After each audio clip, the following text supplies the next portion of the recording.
Hello, air signs, Gemini, Libra, Aquarius. Ito na po yung reading ninyo. Timeless reading po ito, ha? General reading only. Pwedeng tutugma sa inyo sa career, sa sarili ninyo, sa family ninyo, or sa love life ninyo. O ano man yung tumutugma po sa inyo. Okay? Pwedeng past, present, or future energies yung makukuha ng cards dito, ha? Hindi ko po yan, makokontrol. Ako'y tagabasa lang ng mga baraha dito.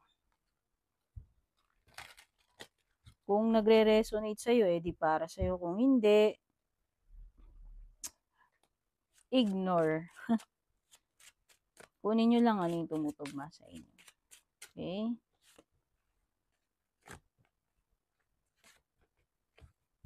Bottom ng deck mo, you have the Tower. You have here Empress, Nine of Cups, and Five of Cups reversed.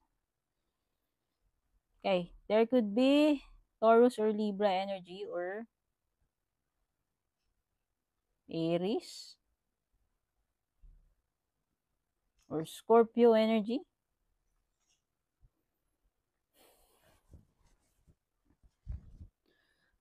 Okay, Libra, Libra tuloy. Gemini, Libra, Aquarius, Sun, Moon, Rising, or Venus signs man yan.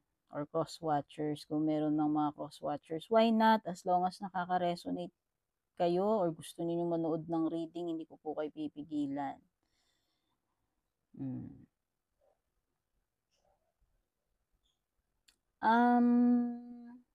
Pwedeng merong disappointment para sa inyo, Gemini, Libra, Aquarius dito, no? And then, nandun yung panghihinayang, nandun yung regret, meron something dito na ina-expect mo na sana maganda yung kalalabasan niya, magbubunga ng magandang resulta, pero it turns out na hindi eh. 'Di ba? We do not always get what we want, 'di ba? Yun naman yung buhay. Hindi man lahat ng gustuin natin nakukuha natin. Yun lang yun. May mga times na siguro talaga na, alam mo yun, baka talagang hindi pa timing, hindi pa obra, hindi pa para sa inyo. Pwedeng ito ay something related sa motherhood or pregnancy since merong empress dito. Kaya lang it is in reverse position. So there could be issues, problems, or something about pagbubuntis, pag-aalaga, pagiging nanay, mother figure, alam mo yun, kasi si Empress is nurturing eh. Pero this is baliktad. So it's the opposite. It's the negative side ng pagiging caring, pagiging motherly, pagiging abundant. So nakikita ko dito, yun nga sabi ko nga, it could be na um, pwedeng may kakulangan dito, pwedeng may napapabayaan, in love life man yan, in family, in career, etc. Kung saan po tumutugma sa inyo. Meron ditong someone na hindi niya nakukuha yung gusto niya, pwedeng sobrang disappointed niya, pwedeng nagtatantrum siya, pwedeng masama loob niya. Oh, meron dito kung nafe-feel na nangongolekta siya, pwedeng yun na lang yung kulang sa kanya, pero sadly, hindi niya yun makukuha eh. Hindi magbubunga ng magandang result eh. Okay? Hmm. Or maybe meron ditong person who is very hindi makontento, unappreciative of kung ano yung meron siya. Ang dami-dami na nga niyang, ayan no, dami-dami na nga niyang cups dyan. Kung ano man itong tinutukoy ng cups sa sitwasyon ninyo o nung person na tinutukoy dito, hindi man lang siya makontento, hindi man lang siya maging happy sa kung ang dami na nga niyang blessings. Minsan, bulag tayo doon sa mga blessings na nandyan sa harapan natin eh. Napaka-ungrateful pa natin para magreklamo. Diba? Real talk lang eh. Okay? Minsan ganun. O, to, kung sino man tong person na to. Or maybe meron kang kahilingan na hindi mo pa makukuha sa ngayon. Hindi nga, ayan o, wala pa eh. Hindi pa ito yung result or hindi pa ipagkakaloob sa ito ano man itong wini-wish mo, tina-target mo, air signs, Gemini, Libra, Aquarius. Meron sinasabi dito about the Five of Cups na Learn to accept and move forward. Na hindi lahat is meant to stay in your life, hindi lahat ay magiging successful, hindi lahat ay makukuha mo. Meron kasi ditong some kind of a loss.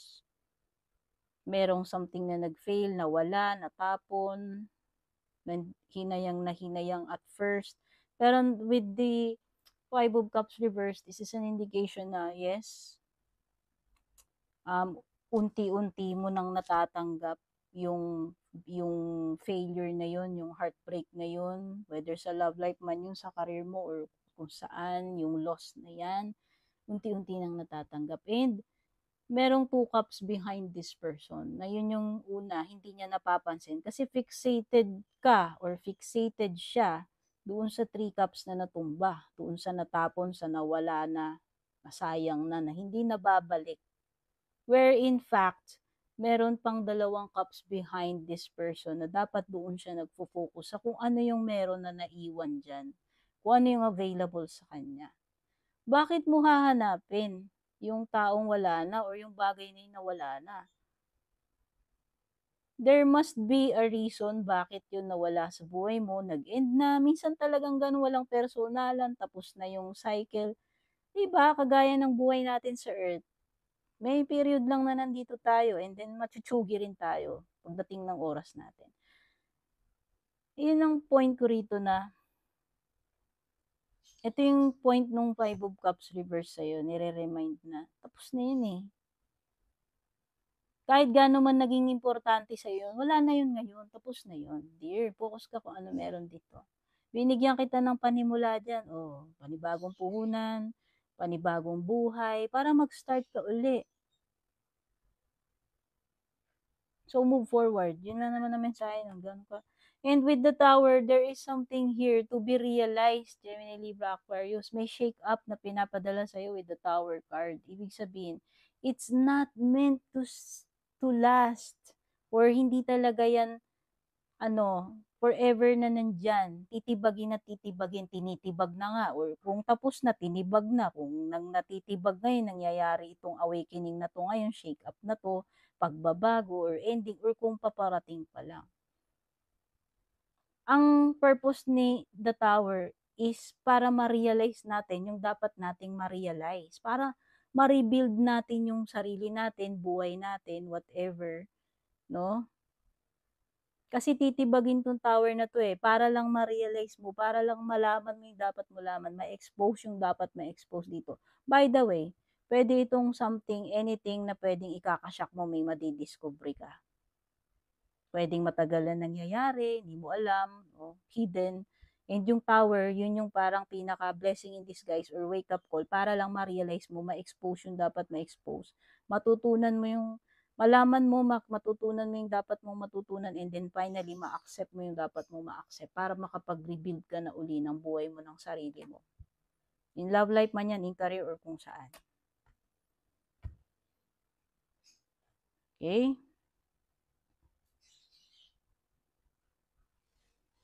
Oo. Meron ditong hindi pa readyng maging mother, or pwedeng hindi magkaanak pa, hindi pa makabuo, or something na ine-expect mo na dapat magbubunga, magre-resulta ng ganito, pwedeng hindi. Kung saan man yan patungkol. Pwede, itong Five of Cups na to is indication ng acceptance, healing, moving forward, no? Sa pagkalugi man yan, sa pera, or pagkabigo man yan sa pag-ibig, kung saan man, sa opportunity ng mga dumaan sa'yo na wala na, it could be anything, kung ano po yung tumutugma sa inyo.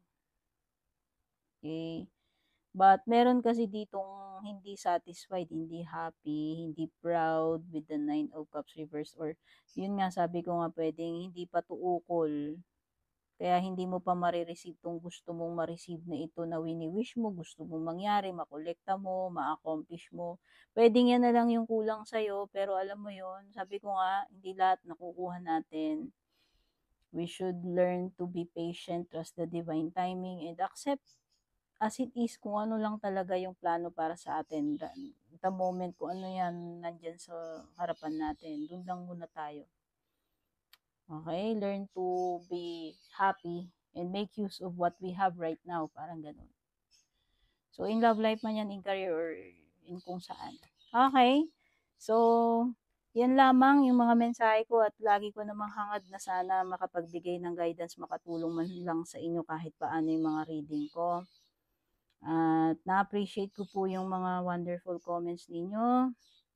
A big shout out and thank you sa lahat ng hindi umaalis sa membership sa YouTube, nag-a-avail ng subscription sa FB, mga walang sawang nagpapadala ng star super thanks, mga walang sawang nag-share ng mga reading natin, abangers, nagko-comment. I love you all guys. Take care. God bless. Babush.